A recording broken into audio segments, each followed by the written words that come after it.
Hello, everyone. Welcome to another episode of Behind the Scenes, where we peel back the curtain to discover how Vidyard customers are using video and Vidyard to accelerate their business and make more human connections. My name is Olivia. I'm a media specialist at Vidyard, and today I will be your host. I get the opportunity to chat with the Director of Sales Training and Enablement for McGraw Hill International, Kevin O'Hearn. Kevin leads skills training to a team of over 300 B2B SaaS salespeople across over 35 countries. He prepares them for the personalized, needs-based selling that is required in this new remote virtual selling environment. And naturally, video takes a key role in this. So let's get Kevin on here. Kevin, how you doing? Good. How about you? I'm doing well, thanks. Coming in from Toronto? Yes, indeed. Excited to be here. Lovely day in the city so far. Well, I'm just an hour and a half down the 401 in London, so I'm sending good weather your way. Yeah, good Ontario vibes. Kevin, I have a ton of questions for you today, but I also want to remind our viewers that they can ask questions in the comment section. So if anyone has any questions, throw them in there and we'll pop them up on the screen, and Kevin would be more than happy to answer them for you. Let's get started. Tell us about McGraw Hill and what your customers love most about your company.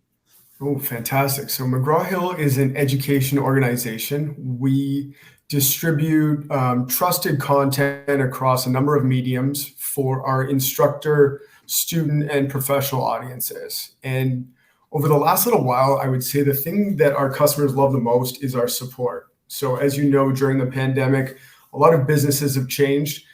We saw a lot of instructors move to digital. We have a very significant percentage of our revenue is digital now. And not all of them were totally willing, ready right up front. Bad experiences with digital learning in the past. So our hands-on support has been something that our instructor community has really appreciated. And we get a lot of really good feedback about it. That's awesome. As a recent student myself, most of my experience with McGraw Hill has been a ton of textbooks, both physical copies and the online format, especially in university. But I'm a little familiar, but it's great to hear the back end of things a little bit. When it comes to using video, where did it start at McGraw Hill? So what were the original goals or the problems that you were trying to solve?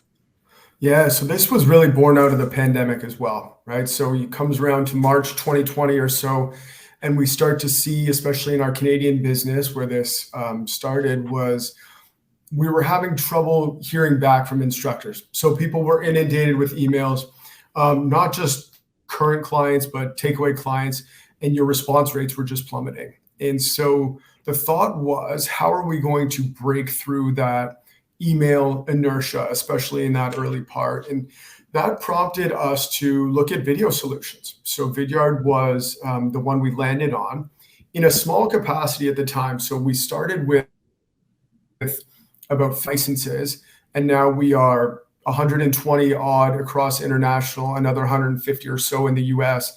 So obviously it worked.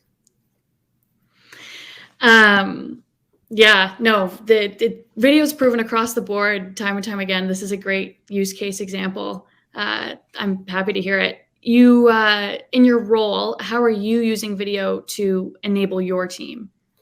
Yeah, so I think there are two sides to this. So one is I deal with our regional executives so that they understand the value proposition and get the licenses in the right hands, right? So who can make the most of this? Generally, your customer facers are the ones who are really well suited for video.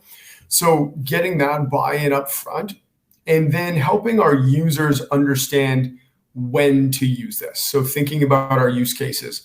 I start always with the virtual knock on the door. I still think that is our best use case. It's the most common one. It's, hey, Olivia, I know you're teaching chemistry and I haven't been able to catch you on campus, miss walking through the quad.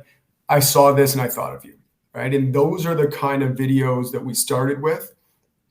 I think I help people understand where we go from there. So we look at video as a nice tool for scaled implementation. So again, videos that you can use over and over. So maybe a walkthrough of a platform, an explanation on how to pull a report, something like that for our instructor audience. I also look at this from an internal training perspective. So as we got into the pandemic, you saw the number of meetings skyrocket. So internally, you're having all of these meetings. It's taking up people's time, very resource intensive.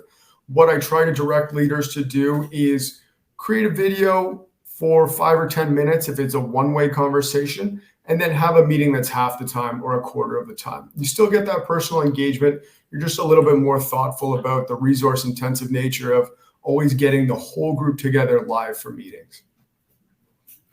Even having that ability to like rewatch the video as well. Sometimes I'm not clicking on to what's needing to be caught onto right off the hop. So being able to go back, walk through that demo again, it's super helpful. Vidyard analytics. Do you use those at all on your end of things? Yeah, so that is probably more suited for our executive audience. So I like to keep them abreast of how people are using the tool, where people might need a little bit of a prompt, where we're seeing a lot of success. So I think our first year sales only use case saw about 50,000 video views across our business.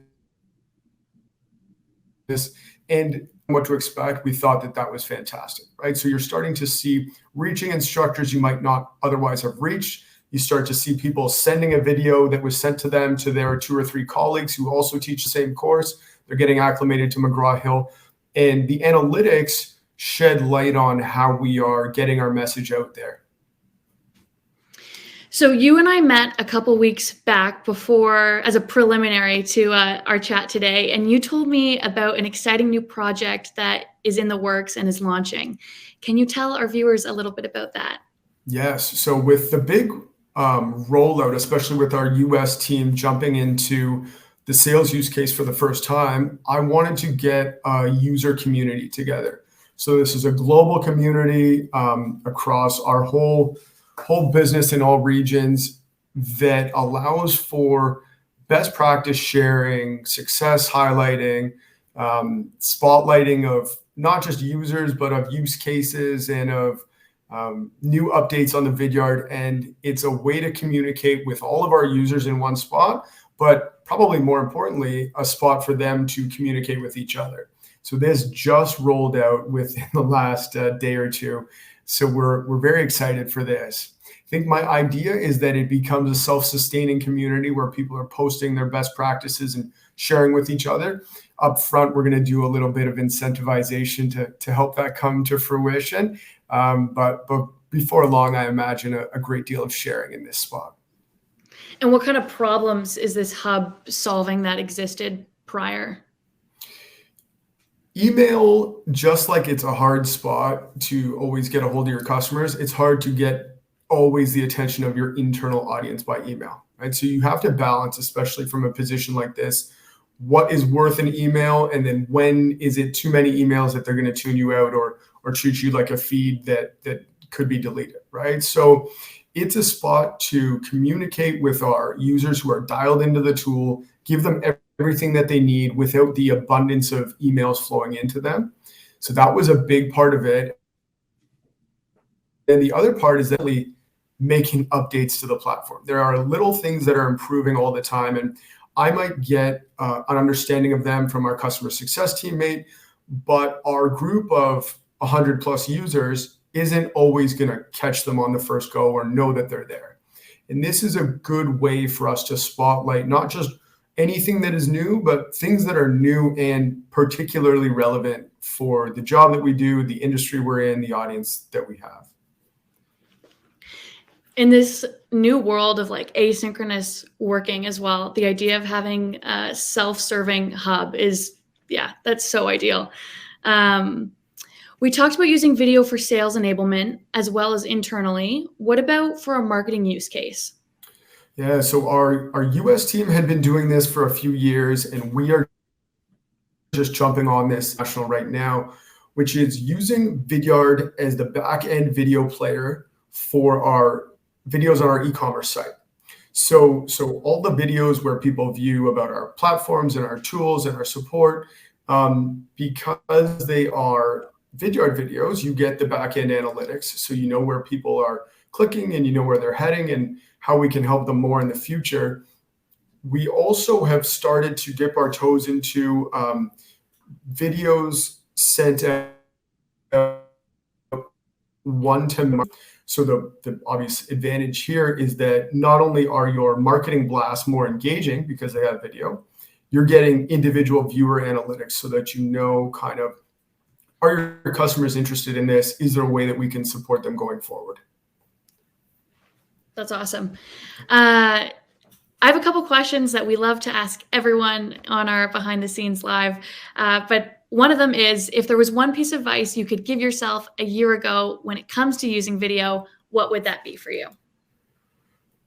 Wow. I would say that get all of your training and support items set up front, right? So what we've seen is that our people are most successful when they feel like they have been well acclimated to the tool. And now some of that is on them to jump in, and some of that is on me to make sure they feel supported.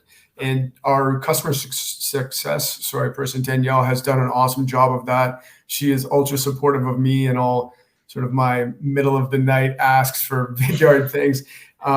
But I would say that make sure you're clear on what the rollout is, who is going to have licenses, and then how they are feeling supported, not just on day one, but recurring support along their video journey.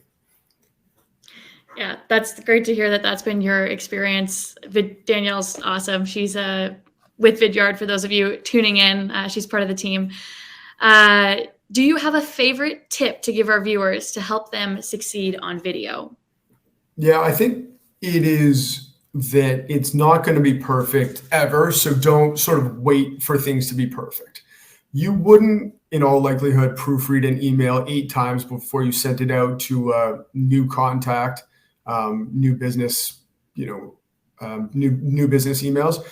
So don't do that with video. It doesn't need to be perfect. Just get it out there, and then you're going to improve as you get more and more comfortable with the tool. But there's not a lot of improvement that's happened in any videos. So that would be my main takeaway for folks who are just jumping in.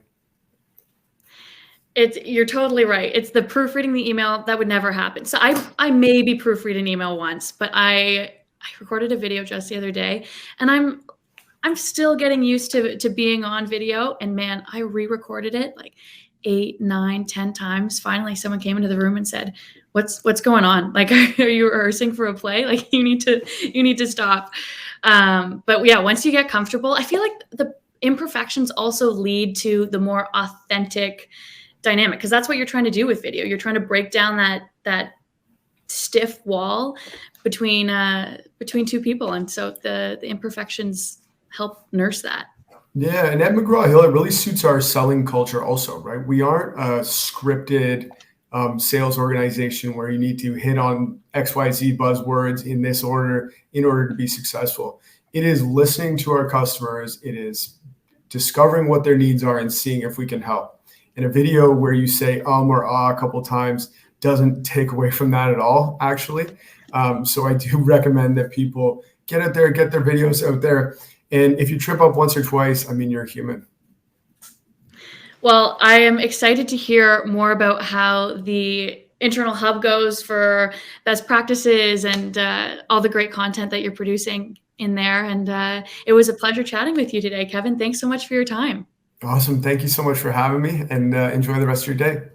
Yeah, you as well.